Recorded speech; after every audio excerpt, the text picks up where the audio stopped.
Shit! Food fight! Libya updates, details at midnight.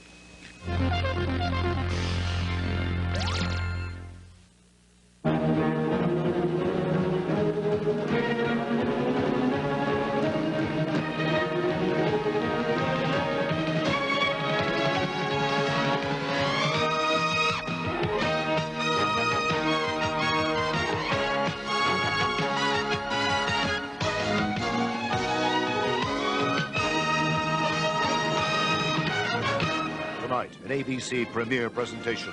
William Shatner and Leonard Nimoy take off on the Starship Enterprise and encounter the unknown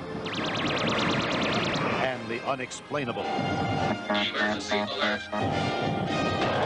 Secure all stations. Systems overloading Hunter. Captain, we've been seized by a tractor beam. Get ready for the unexpected. The ultimate human adventure. Star Trek, the motion picture.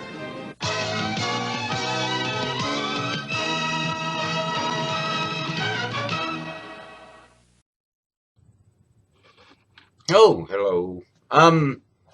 Yeah, we are discussing Star Trek the Motion Picture, the director's cut, which is now on, I guess, Paramount Plus.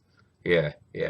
Okay, I've always been a fan of the movie. I know a lot of Trekkies are not a fan of this movie, but I was at a time, it came out at a time when on television I watched nothing but Star Trek, and in '79, when this came out, I was like, finally we're going to get to see Kirk and Spock and Uhura and Chekhov and Sulu again. This is going to be great. And McCoy, you know. Didn't even care what the movie was about. Back then, see, we really didn't care. We wanted to see the characters we love in another movie, right? And this whole movie, the motion picture, could be an episode of Star Trek if they way shortened it. It really could, because this is Gene Roddenberry's vision of exploring the galaxy, you know, this kind of thing, meeting alien. And I know people just don't care for it, but I think it's great because this introduced that Star Trek theme that we got, you know, that the Next Generation stole, basically. And we got the Klingon theme from Jerry Goldsmith. And the music in this movie is so fucking brilliant. It is just so good. You can sit there and listen to it, and it's just, it pulls you into the movie. No matter if nothing is really happening on the screen, except your characters are being introduced, and the story's being introduced, and there's not a lot of action in this movie, of course. There never was, but when it came out to the theater, we were so excited to see it. And I remember being in the theater, and when the shuttle come into Starfleet headquarters, and they showed Kirk, you know, in the porthole on the shuttle, the fucking theater just went ballistic. You had to be there. It was just so cool. You know, how many times do you see a person like that, a character like that you love, and you haven't seen them in, like, you know, 12 years in the show you love, and there they are on the screen again. And that just doesn't happen. If somebody did that today, they'd be like, oh yeah, that's Jeff Foxworthy again. Yeah, that's who that is. Or, you know, bigger stars too, you know. Well, you can't do Chris Hemsworth because he's in everything. But, yeah, it just wouldn't happen today. People go, oh yeah, that's so-and-so. But when we loved William Shatner that much, and we loved the characters that much, that brought us to the movie. I'm just telling you, everybody enjoyed the movie because of that, no matter what you think of the movie. Okay, so let's talk director's cut. I watched it last night. They have an overture at the beginning. I don't know if you've ever seen the original, and probably a lot of people speed through that, but I love listening to the music, the theme. And it's just a blank screen, and you listen to the music in about 2 minutes maybe, and then it goes on into the movie. in the director's cut, they've now put a star pattern, like the stars are going away from you, like you're in the Enterprise looking aft view, you know, and it's actually cool, and the music is really good too. Um, and then, but they kind of end the overture and they still play more music, and I don't know if I'll have to watch it again, but it's another minute or two of music with the star pattern still going. And I was like, oh, okay, this is cool. I love the music. That's no big deal, right? So that was a pleasant surprise. I was like, cool. Um, they do, just so you know, they do change the credits because I guess you really have to. Now, the opening credits and the end credits are, kind of similar to the same style. Um, I didn't feel that was quite necessary. They kind of look different, but I don't know. It just looked like it didn't need to be done, or just enhance the look of the actual credits. Anyways. So I was like, I can't wait to see what they enhance in this movie, right? And so there's like several scenes in the movie where they enhance the Enterprise, like, when you're looking at it from outside, or like when it's sitting in the dock. You can see the Earth now, like the Earth is curved like this on the side. You can see the Earth in the frame, which it wasn't there before. And they do a lot of little things like that. A lot of the effects, like Enterprise taking off into warp, or just the original effects of the Enterprise, are still the same. They're just like, 4K enhanced. Oh, and by the way, this is an Atmos now. This is an Atmos.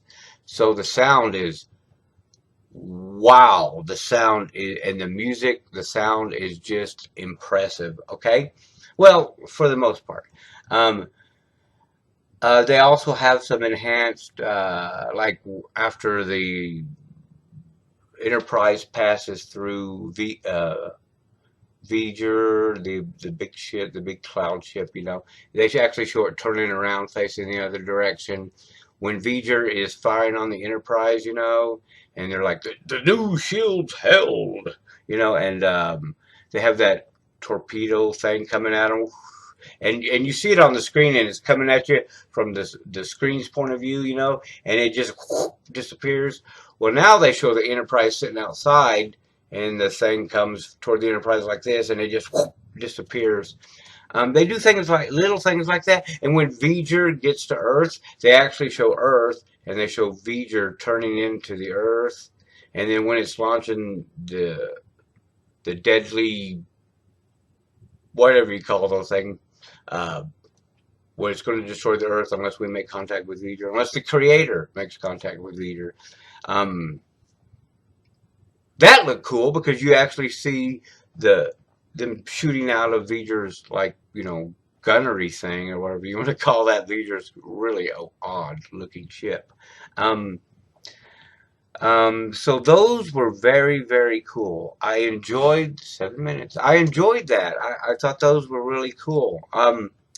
Some of the stuff they enhanced, though, I didn't really care for. Some of the stuff, they enhanced some of the old, like, models and stuff, and the green screen, and it just looked too sharp. For nowadays, it looked too sharp, so it made it look even worse, if that makes sense to you. I hope that makes sense to you. And I didn't like that. I figure if you're going to go all in and re-enhance this thing, I would have done it all the way through, because like when you see the cloud at the beginning, well, when it takes Epsilon 5 or whatever, it still looks like a matte painting. It doesn't look, they didn't do anything with that. But then other scenes, they slightly enhanced, the look of the cloud, and they made like more of a thundery noise coming out before it shot, The Klingon scenes still look great, And again, if it wasn't for Jerry Goldsmith, if it wasn't for this lame movie that you hate, we would not have that theme that the Next Gen stole. We would not have the great, awesome Klingon theme. So that just in itself is a reason to love this movie. And you've got the great character dynamics between Kirk, McCoy, Spock, That's all good. Now, I have the 2000 or so extended cut. Now, this is not the director's cut. The one I have from 2004 on VHS is the extended cut. And that has a lot of scenes in it that weren't in the theatrical. Now, the director's cut took some of those scenes and put those in the director's cut. Okay, but they didn't bring them all. They didn't bring them all from the director's cut into from the extended cut into the director's cut. They brought some. And some that they didn't, I thought, you might as well have brought those over. Like when Kirk suits up in the suit after Spock leaves the ship to go into and try to mind meld with, V'ger. And while Spock's out there, Kirk gets his suit on, and they show him coming out of the Enterprise in his suit. And they didn't put that one back in there. And there's some alternate takes in the extended cut that they didn't use in the director's cut, like with Ilea and stuff. And there's a few other scenes where there's alternate takes of the same scene. And I thought it would be clever if they just used the alternate takes, because everybody's seen the theatrical takes over and over again, So you kind of get a feel for what's different when you're watching the movie. So that was cool. Well, no, that wasn't cool. I wanted all the scenes in there, and but they did include Spock's what was that? Not for us speech. If you watch the director's cut or the extended, Spock is talking about what this all means, and he actually cries. Because even in theatrical, he kind of laughs. But Spock is learning to become, he's learning to bring in his human self to his Vulcan self, and it's done really well. It's not like the Star Trek of today. The Star Trek of today wouldn't do that. Discovery is all about Burnham, and when Spock realizes who he is, it makes him a whole person. They don't mock him. McCoy doesn't mock him for it. He just stands there and goes, you can see it on his face. He's understanding where Spock's coming from, It's great, though. But that's how Star Trek should be done, right? Not about one person solving everything. These guys talk to each other. And like Captain Decker, who Kirk replaces on the Enterprise, makes him science officer and commander. Even he disagrees with Kirk because he's pissed that Kirk's coming to take over the Enterprise, which is his ship. And so, even though he disagrees with Kirk, he still follows orders. He still says, here's my suggestion.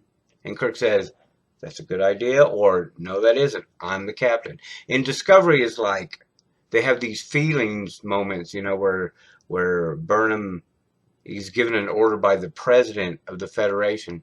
And Burnham's like, well, I think we should do this. And the president is like, they discuss it. And then Burnham's like, well, what if we have a compromise? You don't compromise on orders.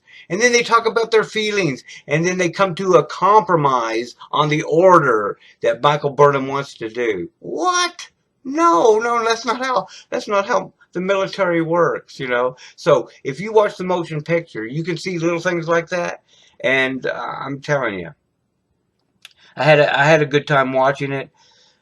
Okay, let's get back to the music. The music, I don't know how long this is going to be, because I really love talking about Star Trek. The music, although I love the new pieces and I love the way for a lot of it, they reorchestrated the music, right? It's reorchestrated, and that's fine. But it sounds a little tinny, a little lighter, if that makes sense. It doesn't sound as heavy. I don't know how to explain that. It just seems lighter, like they pulled it back in. The movie has plenty of bass in it, which is that Atmos, man. That Atmos, it sounds great. It sounds great all around you. It's just like beautiful. But there's parts where the music is less than it is in, like, even the VHS version. It's more power. It feels more powerful. You know, it does. And that's fine too, but I prefer the music from the theatrical and the extended. I love the new music. I'm not kidding. I just love the sound. Well, the sound sounds great in this, but I love the way the music's done in those slightly better, if that makes sense. Okay. I hope I can stay on track here. There was one moment that made me laugh, and it should not make you laugh in a movie. Okay. The scene where the transporters malfunction, y'all remember this, and the new Vulcan science officer is beaming aboard with another person. And by the way, in the book, in Star Trek The Motion Picture, the book, which you should read, I think it's still Bantam, isn't it? Bantam? It used to be Bantam all the time, but the two people beaming in, yeah, it was his new science officer, Vulcan science officer. But the other person, and this is cool trivia, because I don't think anybody else talks about this. The other person was Kirk's girlfriend. She was coming aboard to surprise him on his first voyage with the Enterprise after all this time. And in the book, it was like Kirk had to deal with that, you know. And I believe in the book, he personally called her family, but that's horrible. I was like, oh, that's so horrible. But I guess in the context of the movie, you don't have time to deal with that because you're bringing everybody back together. But that's a little trivia. I just wanted you to know that trivia. Which in the book, I was like, whoa, what? And also in the book, I got to tell you, yeah, we're all over the place. You know, I love Star Trek. You know, in the bridge, if you watch the motion picture, in the center of the room up above, there's a dome sitting there, a greenish looking dome above the captain's chair. In the book, in Star Trek The Motion Picture, that thing up there had a phaser in it, or, you know, a weapon that rotated. And if an intruder got on the bridge, they could use the phaser and knock that person out standing on the bridge, or kill them, I guess, if you wanted to. But that's actually pretty fucking cool, because you think about that. If you got intruders on your bridge and you don't have any weapon on you and they've got the gun, you know, boom, that thing will knock you the school the fuck out, right? But I guess that wouldn't work in the context of Star Trek, because you have so many villains invading the bridge, and if you take away that tension of the talk, you know, the talk to get them to drop the weapon or stop doing what they're doing, you know, that would take all the tension away from the moment, right? If you just walk on the bridge, Captain Cook, and they're knocked out. But that's also in the book. That's another piece of trivia you probably never really heard. But now that you know, knowing is half the battle, right? So anyways, the transporter scene. Now in the original, you know, when they're beaming them in, you hear they're like, you know, they're losing their form, you know, it's nasty. Yeoman Rand is like, oh my God, you know, they're forming. And I almost thought they were going to show them form for us on the screen, you know. I didn't think the director's cut would do it, but I knew they wouldn't do it because the movie's PG. And then they get sent back to, you know, Starfleet, and like, lucky they didn't live long. Yeah, so, but when they're dying, when they're in the transporter, and you hear in the motion picture and the extended cut, when you hear them dying, it's like, and then they die, right? It's really horrific. This made me laugh. I just started laughing because the way they made it sound is off, and they added more to it. And I started laughing, and you shouldn't be laughing at a serious moment. It's almost like how they redid Obi-Wan coming down from the hills, how they changed his, you know, which is off-putting. That's what this moment was for me. I shouldn't be laughing at this moment. I shouldn't be laughing at this moment. But I did. But I've seen this movie, you know, 1,000 times. Well, maybe 992 or something. But I do like it. I do enjoy it. The director's cut, I prefer. Okay, here's how it ranks for me. My favorite version is, oh God, this sounds so bad, is the well, let's hold off. I have it on I have the motion picture on Blu-ray, but it's not the extended cut, okay? Just plain old Blu-ray. And I have the extended cut on VHS. So the theatrical cut on Blu-ray is probably my favorite. I love the extended cut because it has all those extra different angle shots of scenes and the music, and that's 4:3. That's like, you know, right here. That's 4:3. That's all you're seeing. But I still enjoy watching that one because of all the extra stuff that's in it. And then I have to say, this director's cut it's good. It looks great. It sounds great.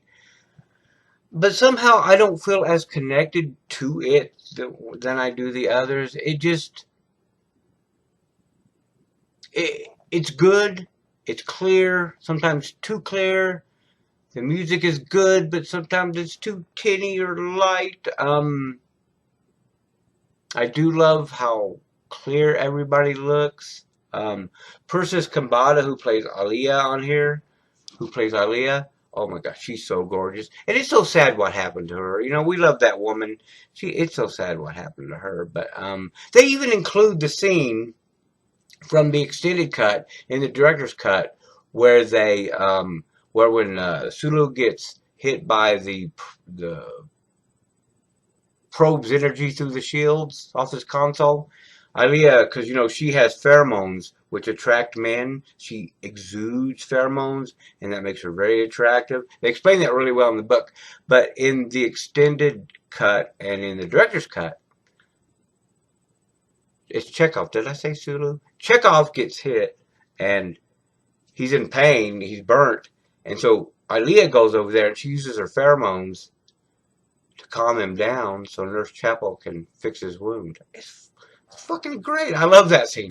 I love more with Aaliyah because I miss Persis Kambata. I thought she was great. And she was so scared and worried about her hair because she had this beautiful brunette hair. If you've ever seen the making of her, you ever seen her in other things, bless her heart, she looked so beautiful. And that really upset her to cut her hair for that role. But she still looks so beautiful bald, right? You know, she just looks so beautiful. She's such a beautiful woman. And what the fuck? You know, I always loved Chief DeFalco. This is the only movie where you can see va-va-voom Chief DeFalco. I love Chief DeFalco. I wish Chief DeFalco would get her own spinoff. I would watch it. When I first saw her in the theater walk on the bridge after Aaliyah got taken by the probe, I was like, DeFalco in charge. Come on, DeFalco. Well, anyways, insert here. A couple of things I forgot to mention was, like, there's a couple of things. When the alarm goes off on the Enterprise in the extended and the theatrical, the alarm is like this. Intruder alert, negative control at helm. You know, that kind of thing. You can hear that even in that trailer. But for some reason, in the director's cut, it's now boo, boo, boo, boo. And it sounds too light and not harsh. That sounds serious. Even on Epsilon 9 scene, they took that out. And when they're encountering the probe on the ship, they took that out. Why did they take that out? I don't know. I don't know. Yeah, I could keep going on and on and on. But overall, it's theatrical is my favorite on Blu-ray. The extended cut, if I had that on Blu-ray, that would be great too. I don't know if you can get the extended cut on Blu-ray, but that would be my second. And this one would be my third because it's good, but it doesn't, some of the scenes it's like at the end when, you know, after Commander Decker unit has communicated with Voyager 6. Spoilers from 1979. If you haven't seen the movie, I'm sorry. It's Voyager 6. That's the cloud. It's Voyager 6. That's Vader. And after he connects, you know, just like you wanted the Enterprise, I want this. And, so after he does that, it explodes. They had this new little effect. It's like a diamond or something. I don't know. I was thinking peanuts. Oh my God. The diamond brand peanuts. But anyway, it didn't look necessary. It just didn't look necessary. And maybe that's just me. Some of that just didn't seem deemed necessary to redo it, but I felt like in places they could have redone the effects even better, and they kind of left the older effects alone. And I think some of those they could enhance, and it would look even cooler. If they'd have just done the whole movie enhanced, I think it would have been a better view, and not touch the transporter scene at all with the sounds, with the Obi-Wan boy, thing recreation, the death scream. Oh man. But overall, it's still great to watch. If you haven't seen it, you should watch it. I don't even think youngins today would know what an overture is. I don't even think Michael Burnham knows what an overture is. I don't think that they know what's happening anymore. But it's a stylish movie. It's a Gene Roddenberry movie. I'm telling you, Gene Roddenberry was proud of that movie. He loved it, right? He didn't like Star Trek 2 because of the indigenous creature in Spock's and Kirk's ear that they killed. You wouldn't do that. I remember Gene Roddenberry getting all up in arms in the news over that. I don't know if you guys remember that stuff. See, I'm old. I'm old. So when people tell you that The Empire Strikes Back wasn't well received, it was, okay? I was there. When people tell you Star Trek the Motion Picture was considered boring and meh, that's not the case when it came out, because we were Star Trek fans. We loved the characters. It's about the characters. You can give us any fucking story you want, as long as we see the characters we love on the screen. Okay, that's what I got. It's my third favorite. I'll give it. What do you want me to give it? You want me to give it? What do I give it?